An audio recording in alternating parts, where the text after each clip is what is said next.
Bonjour à tous et bienvenue dans cette nouvelle revue d'actualité. Au programme aujourd'hui, les frasques de Joe Biden, la cérémonie des Césars 2021 ou encore les émeutes à Blois. C'est parti. Yes, Geoffroy, tu vas?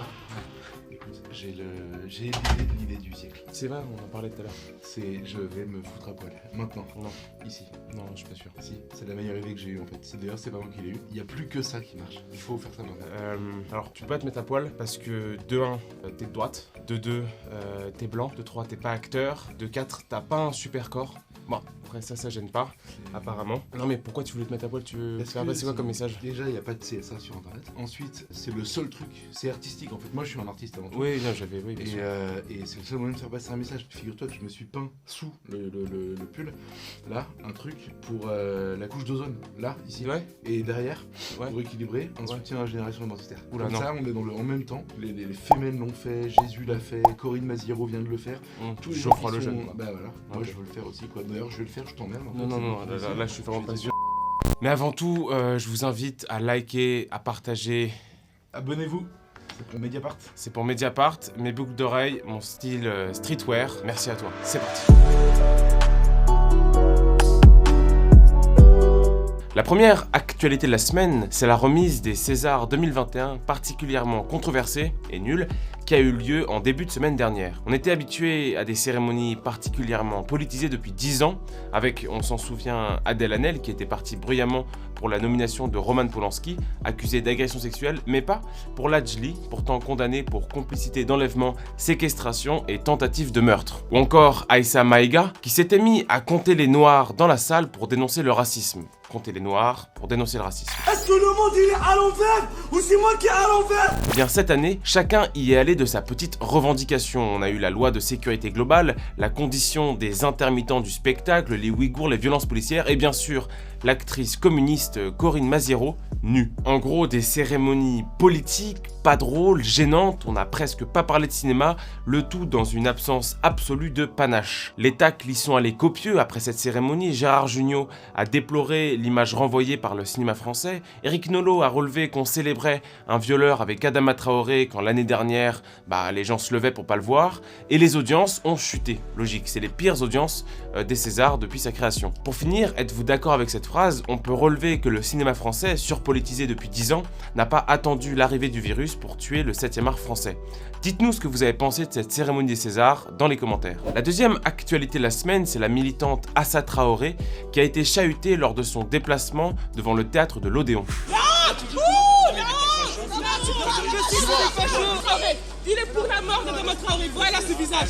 Voilà ce visage. C'est un gilet jaune entière. En gros, Assa Traoré était venu pour soutenir les manifestants au théâtre de l'Odéon quand un individu se pose devant elle et entame une discussion. Alors forcément, le débat prend une tournure hystérique et l'individu se fait insulter de raciste, de complotiste, de dieudoniste, enfin bref, la totale. L'individu a finalement expliqué à la sœur du délinquant, je cite, t'es raciste, anti-blanche, t'aimes pas la France, t'aimes pas les Français, dégage, dégage, retourne au Mali, connasse.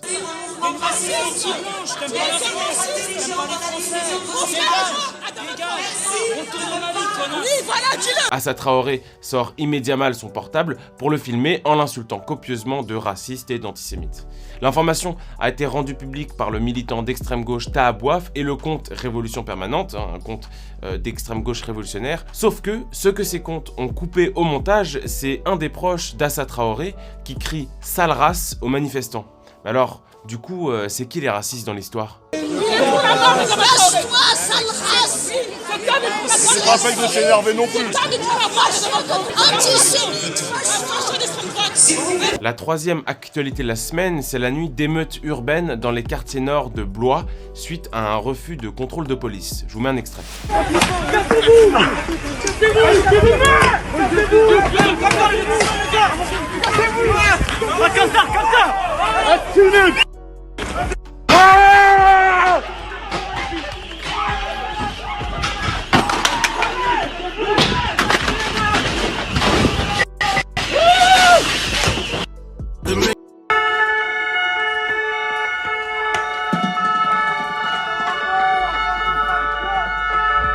On dénombre au moins 300 manifestants, mais pour l'instant aucune interpellation. L'origine est assez classique, un accident de la route, un délit de fuite, et là, c'est le drame, un magasin Aldi qui brûle et surtout un camion de livraison qui fonce sur un groupe de fonctionnaires sans faire de blessés, Dieu merci. Un hélicoptère et le GIGN étaient attendus en fin de soirée. Le député MoDem du Loir-et-Cher, Stéphane Baudu, a réagi sur CNews en évoquant une zone qui, je cite, concentre un certain nombre de difficultés sociales. On rappelle bien sûr que depuis 10 ans, près de 250 millions d'euros ont été investis dans le logement, c'est apparemment pas assez. On vous en parlait la semaine dernière, les émeutes assez peu médiatisées sont en train de refaire surface en France. La quatrième actualité de la semaine, c'est les mots très durs du nouveau président des États-Unis Joe Biden sur l'actuel président russe Vladimir Poutine. Lors d'une interview sur ABC News, diffusée le mercredi 17 mars, Biden a affirmé que Poutine était un tueur et qu'il en paiera le prix. Ça va pas tarder à partir en couille, sérieusement. La Russie a immédiatement rappelé son ambassadeur sur place. On vous le rappelait il y a quelques semaines, mais en termes de tueur, Joe Biden est quand même pas le dernier de sa catégorie. Il s'est particulièrement illustré dans la guerre américaine en Irak et surtout en Afghanistan, où il a lui-même promis l'envoi de 30 000 soldats supplémentaires durant la seule année 2009. On évitera aussi de rappeler qu'il est l'un des premiers à avoir relayé la propagande de Bush sur les armes de destruction massive en 2003. Il avait notamment déclaré à cette époque que les Français avaient été très casse-couilles pour leur manque d'investissement dans une guerre qui va déstabiliser durablement le Moyen-Orient.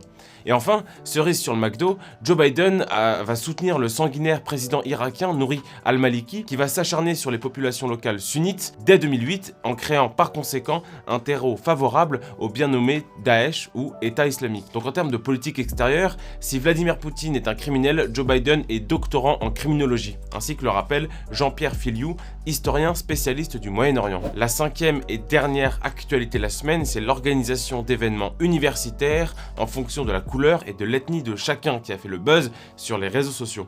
Alors, on n'est pas en 1941 en Allemagne, mais bien aujourd'hui dans l'université de Columbia à New York. Ce week-end, l'université prestigieuse a décidé de séparer les événements selon l'identité ethnique, sexuelle et même selon le niveau des étudiants. Dans un communiqué publié sur son site, l'université assume respecter les auto-identifications de chacun. Alors, pour l'instant, on a 4 appartenances ethniques, à savoir Native, Asian, Latino et Noir. L'université est apparemment la seule à pas voir le problème évident de ségrégation raciale que ça pose.